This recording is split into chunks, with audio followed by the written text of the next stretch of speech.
This channel does not promote any violent, harmful, or illegal activities. All content provided by this channel is meant for an educational purpose only.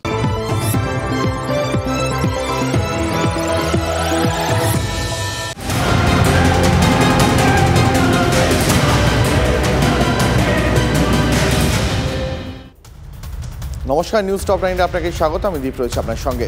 আজ যা ঘটলো তাতে তো আর আরজি করের বা পুলিশের বা রাজ্যের শাসকের কারো সম্মান বাড়ল না। পড়ুয়াদের বিক্ষোভ ঠেকাতে গিয়ে যেভাবে অধৈর্য হয়ে পড়ল পুলিশ, যেভাবে ধাক্কাধাক্কি ধস্তাধস্তি করলো, তাতে তো বিরোধীদের হাতে পড়ে পাওয়ার 14 আনার সুযোগ পুলিশ বাহিনী তুলে দিল। যারা একটা মেয়েকে সুরক্ষা দিতে পারেনি, যে বাহিনীর একজন অভিযুক্ত, সেই বাহিনী বিচারের দাবিতে আন্দোলন করছে যারা, তাদের পেটালো। দেখুন, পুলিশের পিটুনি বাংলায় ছবি তো বারবার দেখেছেন, কিন্তু পুলিশের গণপিটুনি সেটা কি দেখেছেন? শনিবার আরজিকর হাসপাতাল চত্বরের বিক্ষোভে সেটাও কি দেখিয়ে দিল পুলিশ? কলকাতা পুলিশ এক ছাত্র আন্দোলনকারীকে বেদম মার পুলিশের।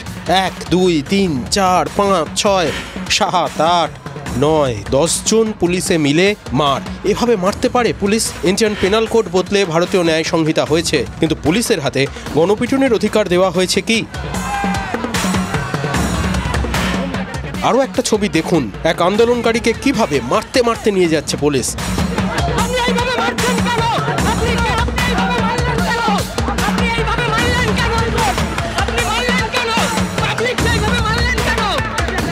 বিকেলে আরজিকর হাসপাতালের সামনে পৌঁছয় ছাত্রদের মিছিল। বিভিন্ন মেডিকেল কলেজের ছাত্রছাত্রীরা ছিল সেই মিছিলে, বিভিন্ন বিশ্ববিদ্যালয়ের ছাত্রছাত্রীরা ছিলেন সেই মিছিলে। কিছুক্ষণের মধ্যেই তুমুল ধস্তাধস্তি শুরু হয়ে যায়, বেদম মারতে শুরু করে পুলিশ। ঢুকতে দেওয়া হয়নি।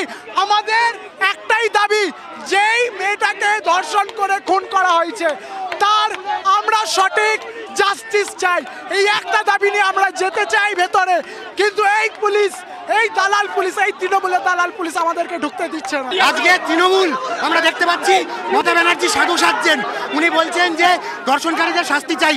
আজকে তৃণমূলের গুন্ডাদের এবং পুলিশদের লেলিয়ে দিয়েছে। দেখুন, আরজিকর হাসপাতালের মূল গেট দড়ি দিয়ে বেঁধে বন্ধ করে দেয় পুলিশ। ওনাদের কথা, ওনারা নাকি ওখানে শান্তি বজায় রাখার জন্য এটা করেছেন। শান্তি বজায় রাখছিলেন ওনারা? ওখানে তো আমরা শান্তিপূর্ণভাবে এসেছিলাম, আমরা তো কথা বলতে এসেছিলাম। আজকে যে ঘটনা গতকাল পরশুদিন ঘটেছে, গতকালকে তারপরে যেভাবে বডি তার তড়িঘড়ি, আর এই আরজি করের ঘটনাতেই আরজি করে পিএম করা হলো, তার প্রতিবাদে আমরা এসেছিলাম। পুলিশ হঠাৎ মারতে উদ্যত হলো কেন? পুলিশ, আমার তো মনে হয় পুলিশ ধর্ষককে বোধহয় আড়াল করার চেষ্টা করছে এবং চায় না ধর্ষক মানে কোনো রকম শাস্তি পাক। কি কালকে যে ঘটনা তারা ঘটিয়েছে, বডি নিয়ে বাড়ি পাঠিয়ে দিয়েছে, বাবা মা ঠিকঠাক জানতো না, সেই পুরো ঘটনাকে ধামাচাপা দেবে বলে পুলিশ আজকে আমাদের সাথে এটা করছে।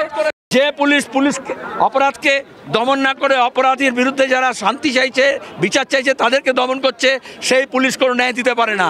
আমরা চাই জুডিশিয়াল এনকোয়ারি। এভাবে আন্দোলন দমানো যায়?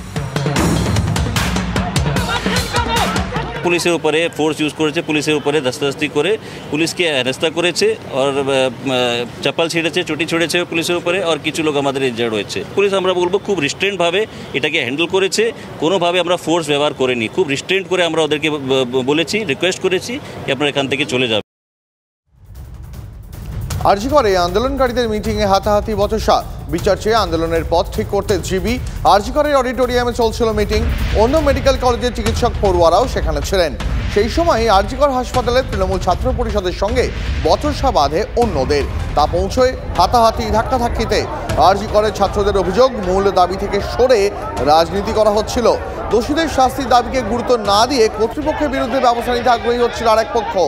আবার অপর পক্ষের দাবি, কর্তৃপক্ষের ভূমিকা নিয়ে আলোচনা হওয়া মাত্রই বাধা দিচ্ছিলেন আরজিকরের হবু চিকিৎসকদের একাংশ। এটা উদ্দেশ্য প্রণীতভাবেই করা হচ্ছিল। এই নিয়ে কথা কাটাকাটি চরমে পৌঁছলে অ্যানাটমি হলে যে সভা চলছিল তার দরজা বন্ধ করে দেওয়া হয়। পাল্টা অ্যানাটমি হলের বিদ্যুৎ সংযোগ বিচ্ছিন্ন করে দেন চিকিৎসক পড়ুয়ারা। দুপক্ষের মধ্যে চলে হাতাহাতি, পুলিশ গিয়ে পরিস্থিতি নিয়ন্ত্রণে আনে।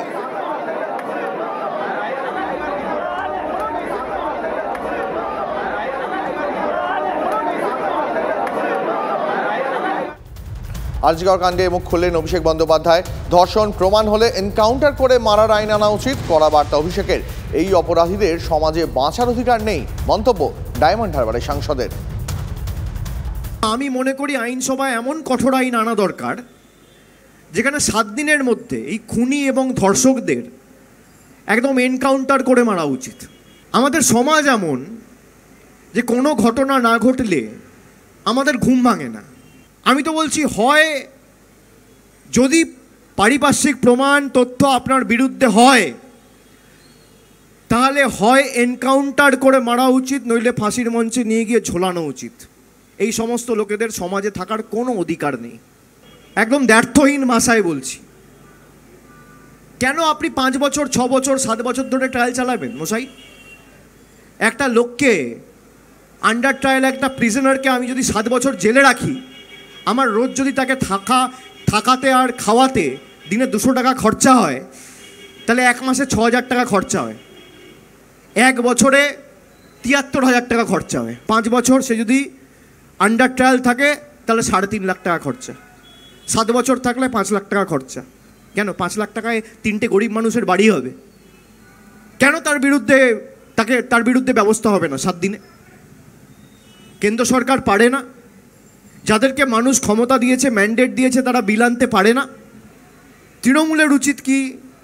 তৃণমূলের উচিত সেই বিলকে সমর্থন করা। কংগ্রেসের উচিত কি? সেই বিলকে সমর্থন করা। সিপিএমের উচিত কি? সেই বিলকে সমর্থন করা। না করে আমরা রাজনীতি করছি। রোম যখন পড়ছিল তখন নীরও নাকি বাঁশি বাজাচ্ছিলেন। সেই রোমও নেই, নীরও নেই, কিন্তু আছে আরজি কর, আছে স্বাস্থ্য ভবন। চিকিৎসককে ধর্ষণ করে খুনের ঘটনায় যখন গোটা রাজ্য তোলপাড়, অভিযোগ তখন ভুরি ভোজে মেতেছিলেন স্বাস্থ্যকর্তা এবং কর্মীদের একাংশ। দুপুরে 14 লেজ্জ পেয়েও খেয়ে হাত ধুয়ে ফেললেন তারা। প্রশ্ন উঠছে, মানসিকতা কোন পর্যায়ে গেলে এটা সম্ভব?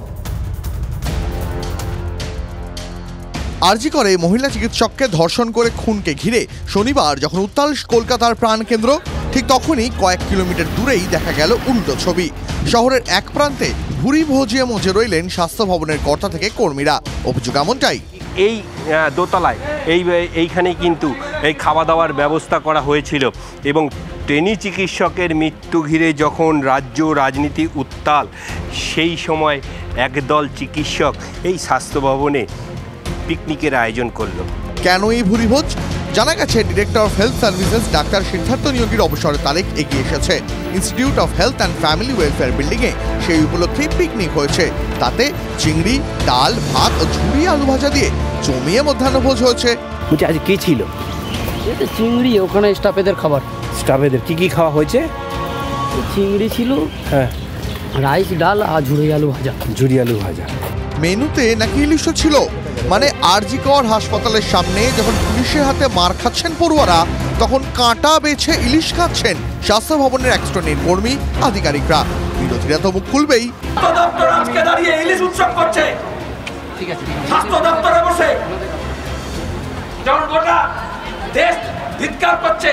স্বাস্থ্য ভবনে তো কিছু নেই, খাই দাই করি, আসি যাই খাই দাই।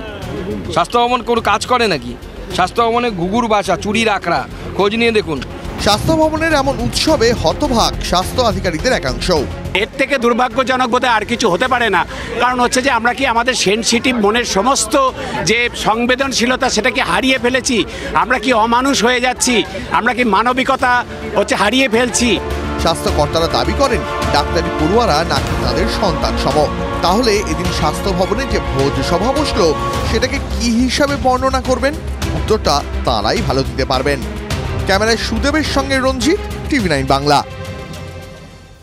ধর্ষণের অভিযোগে এবার গ্রেপ্তার তৃণমূল নেতা। চাকরি দেওয়ার নাম করে বাড়িতে ডেকে সারা রাত আটকে রেখে ধর্ষণের অভিযোগ। অভিযুক্ত নওদা গ্রাম পঞ্চায়েতের প্রাক্তন প্রধানের স্বামী সঞ্জিত রায়। অভিযোগ, শুক্রবার বিকেলে নওদা থানার আমতলায় এক মহিলাকে চাকরি দেওয়ার জন্য বিভিন্ন নথি নিয়ে দেখা করতে ডেকে পাঠান প্রাক্তন প্রধানের স্বামী। এরপর থেকে তার আর কোনো খোঁজ মিলছিল না বলে অভিযোগ যুবতীর অভিভাবকের। তাদের দাবি, হঠাৎই আজ সকালে মেয়ে ফোন করে জানায় তাকে প্রধানের বাড়িতেই আটকে রাখা হয়েছে বলে। অভিযোগও করে নয়দা থানার পুলিশ এসে প্রাক্তন প্রধানের বাড়ি হানা দিয়ে যুবতীকে উদ্ধার করে। গ্রেপ্তার করা হয় প্রাক্তন প্রধান, স্বামী তথা তৃণমূল নেতাকে। জেরক্স করে ওকে বাড়িতে দিতে যায়। আমার বাড়ির পেছনে ওর বাড়ি। সেকেন্ড দিতে যাওয়ার পরে 5:30 থেকে কিন্তু ওকে কিন্তু আর ফোনে পাচ্ছি না। ওকে বারবার যখন জিজ্ঞাসা করা হয় বললো কি আমার 5:30 সময় বেরিয়ে চলে গিয়েছে। তাহলে আমরা আত্মীয় স্বজন থেকে যত লোক বন্ধু বান্ধব কোনো জায়গায় পেলাম না। আমাদের যাওয়ার মুখে কিন্তু ও কোনো রকমে একটু উদ্ধার হয়ে একটা ফোন থেকে ফোন করে বলে কি আমি ছোট্টদের বাড়িতে আছি, আমাকে তোমরা উদ্ধার করে নিয়ে যাও।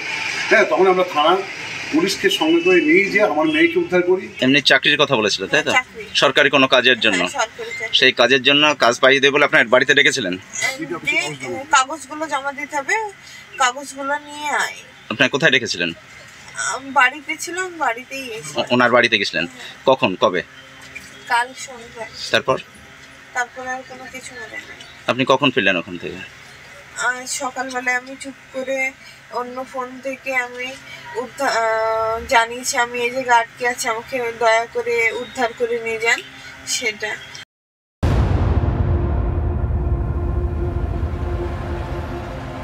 এবার নজর রাখবো বাংলাদেশের খবরের দিকে। সেদেশে অশান্তি যেন আর কিছুতেই থামছে না। শনিবার রাতে নতুন করে অশান্তির খবর এলো বাংলাদেশ থেকে। আনুমানিক রাত 8টা নাগাদ হলদিবাড়ির চিলাহাটা সীমান্ত থেকে বাংলাদেশের 30 কিলোমিটার দূরে নীলফামারী জেলার ডোমার থানার অন্তর্গত একাধিক গ্রামে সংখ্যালঘুদের ওপর আক্রমণ নেমে আসে। এ বিষয়ে আরো বিস্তারিত জানতে কথা বলবো সহকর্মী নীলেশ্বরের সঙ্গে। নীলেশ্বর, আর কি জানা যাচ্ছে? দেখো দীপ, আবার কিন্তু নতুন করে অশান্তি ছড়ানো বাংলাদেশে। যতদূর খবর এসছে যে বাংলাদেশের ডোমার থানা এখানকার বড়গাছা ডুগডুগি গ্রাম সহ আরো বেশ কিছু গ্রামে এখানে অগ্নিসংযোগের ঘটনা চলছে। এই মুহূর্তে যে ছবিটি দেখা যাচ্ছে সেটি স্থানীয় এক প্রাথমিক স্কুলের শিক্ষক, যার নাম ভরত রায়, তার বাড়িতে নতুন করে অগ্নিসংযোগ করা হলো। আবার গোটা গ্রাম অশান্ত এবং কান্নার রোল উঠে গেছে গোটা গ্রাম জুড়ে। এই মুহূর্তে প্রচন্ড রকম ভাবে অশান্ত রয়েছে বাংলাদেশ। দ্বীপ, অনেক ধন্যবাদ নীলেশ্বর। ঢাকার শাহবাগে সংখ্যালঘুদের প্রতিবাদ বিক্ষোভ। বাংলাদেশের রাজধানীতে সংখ্যালঘুদের প্রতিবাদ জোরালো হচ্ছে। নতুন অন্তর্বর্তী সরকারের পৃথক সংখ্যালঘু দপ্তরের দাবি। মতুয়ারাও নেমেছেন রাস্তায়। আপনারা দেখতে পাচ্ছেন সেই ছবি। ঢাকার শাহবাগে সংখ্যালঘুদের প্রতিবাদ বিক্ষোভ। সেদেশে সংখ্যালঘুদের ওপর গত কয়েকদিন ধরে যে অত্যাচার চলছে তারই প্রতিবাদে এই বিক্ষোভ। বাংলাদেশের রাজধানীতে সংখ্যালঘুদের প্রতিবাদ ক্রমশ আরো জোরালো হচ্ছে। নতুন অন্তর্বর্তী সরকারে পৃথক সংখ্যালঘু দপ্তরের দাবি। মতুয়ারাও এই দাবিতে রাস্তায় নেমেছেন।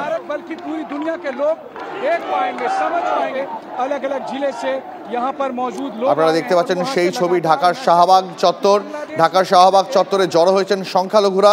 গত কয়েকদিন ধরে তাদের উপর যে নির্মম নৃশংস অত্যাচার চলছে বাংলাদেশে তারই প্রতিবাদে সংখ্যালঘুরা বিশাল সংখ্যা জমায়েত করেছেন। তাদের দাবি অন্তর্বর্তী সরকারের পৃথক সংখ্যালঘু দপ্তরের দাবি তুলছেন তারা। এর পাশাপাশি আপনারা দেখছেন নতুন করে বাংলাদেশে অশান্তির আগুন জ্বলে উঠছে। বাংলাদেশ সীমান্ত লাগোয়া একাধিক গ্রামে সংখ্যালঘুদের বাড়িতে আগুন লাগিয়ে দেওয়ার অভিযোগ। আপনারা দেখছেন পরপর দুটো ছবি। जिस तरीके से यहाँ पर पीठ में